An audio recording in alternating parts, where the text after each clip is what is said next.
So these guys made videos about intelligence, and not to say that the videos are bad or anything. I just think they're missing something, and I'm going to talk about that, something that both of these guys missed. In this video, Jacob talks about how intelligence doesn't have much of a mechanical use in D&D. He's saying that it'd be better if there was some sort of mechanical use, because then new players who don't really understand roleplay that much, I'm thinking about more like video game or just like board game or something, then they see the value of intelligence. The idea he gave is they're getting more skill points. They get more skills per every point of intelligence they have. Mr. Bill made a sort of a counter video saying, it's not that we don't have enough uses for intelligence, we're not using the uses where we already have enough. He pointed to the skills like arcana and religion and history and, being able to understand stuff, like arcana especially. It's like knowledge of extraplanar beings and magic, something which adventurers encounter all the time. So it's kind of important. I agree with both of the points. Intelligence isn't very much used in D&D, and also the skills of intelligence are important. But what these guys missed, and what I'm going to talk about, is that intelligence is not used where, based on what intelligence is, it's fairly obvious it would be used, or it would come into play at some point. Gotta clean my glasses. My intelligence dropped by like 5 points right there, just taking them off. Okay, so let's take a broad overview of what all the stats are, and to show you how most of them are, well integrated into D&D, into where they should be used, and while some are not. So dexterity is, fairly easy to see. It's part of your AC, your dodging, your initiative, your reaction, and that's just the dexterity score itself. There's skills and saving throws which are used widely for good reason. They're very useful things to have, but dexterity itself affects initiative, it affects armor class. This, I think, is an example of where it's integrated well.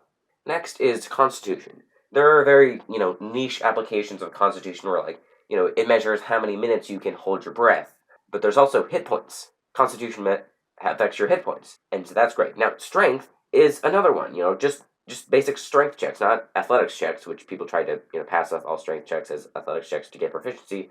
But strength checks deal with pushing and pulling and lifting and shoving and all things like that. Whereas athletics is more specific, climbing, grappling, and swimming and things. But strength, the checks are integrated where you're pushing something, you need strength, so you make a strength check. And also your carrying capacity is based on your strength. So all of these three, the physical stats, they are used where they should be used based on what they are. But now we move on to the mental stacks, with wisdom, charisma, and intelligence, and here's where things start to get murky. Now, people have said that wisdom is a very useful skill for adventurers. It covers medicine, important for stabilizing dying people if you don't have a healer. Insight, it's like your defense stat for social encounters. Perception, finding stuff without going in and actually searching for it, which is very useful, and just generally finding things afar off. Then wisdom saving throw is also very important. They help you, willpower, then force your way out of, being charmed and dominated and a bunch of other debuffing spells. So wisdom, the skills and the saving throws are very important. But wisdom, the modifier, I don't think I've seen it used anywhere, really. And now, maybe it makes sense, wisdom saving throws is the primary use of the skill. You're using willpower and fight through the magic thing that's affecting you. So maybe that's where it's integrated where it should be based on what it is. Not necessarily where the wisdom, the ability by itself, but the saving throw is, I think it works. The saving throw does most of what wisdom should do, and then the various skills cover the rest of the gaps. Now let's move on to charisma. And this one is also a great stat for people to have. Basically, if you want to succeed at social encounters, where with combat encounters you want some constitution and either strength, dexterity, or your casting modifier, charisma is the stat that measures how much you win at social encounters. All the skills, persuasion, deception, intimidation, those cover specific areas, and then there's specific stuff like fitting in with the crowd and having people like you, which are, I guess, just basic charisma checks. So charisma is integrated where it is used, where it should be used based on what it is. But now let's move on to intelligence. And now you've seen all that stuff. I think you can agree that most of the stats are, they're implemented, they're used where they should be used based on what they are. Now, intelligence is not.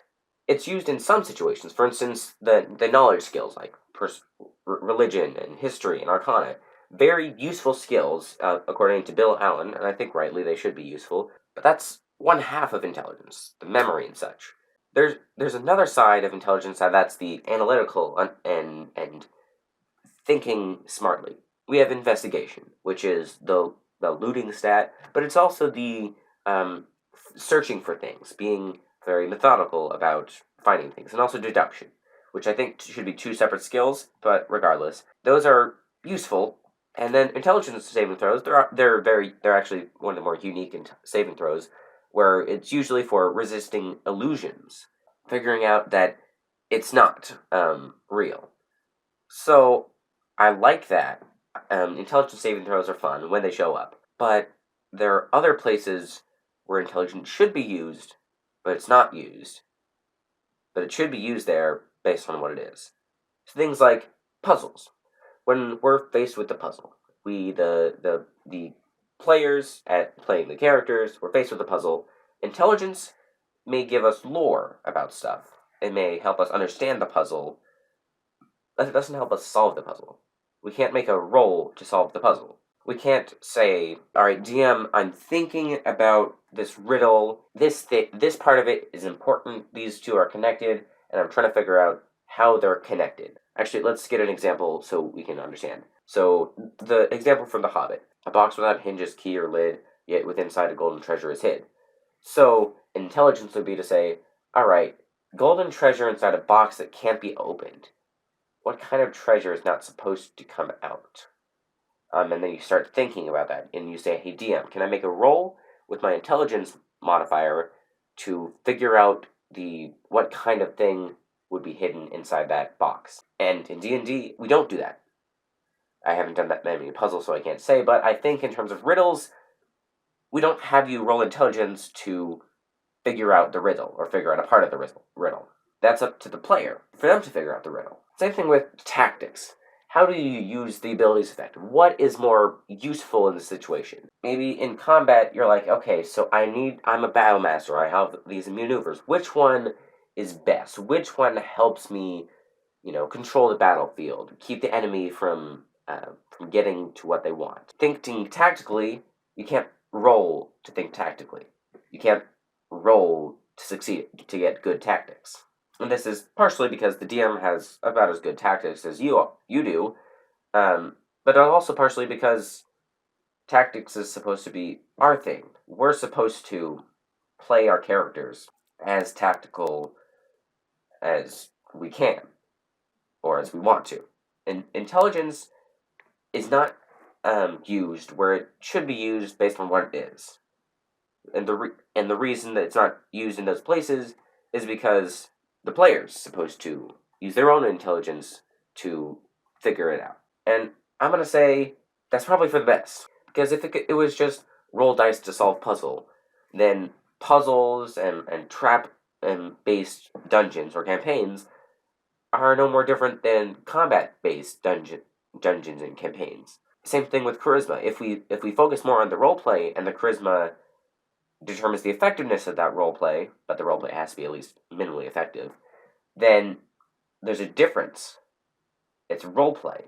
Whereas otherwise, if it's just roll to succeed, then it's really no different from combat. Intelligence is dumb in the sense that Jacob pointed out. We don't use it for stuff because that's not the point of intelligence on the character sheet.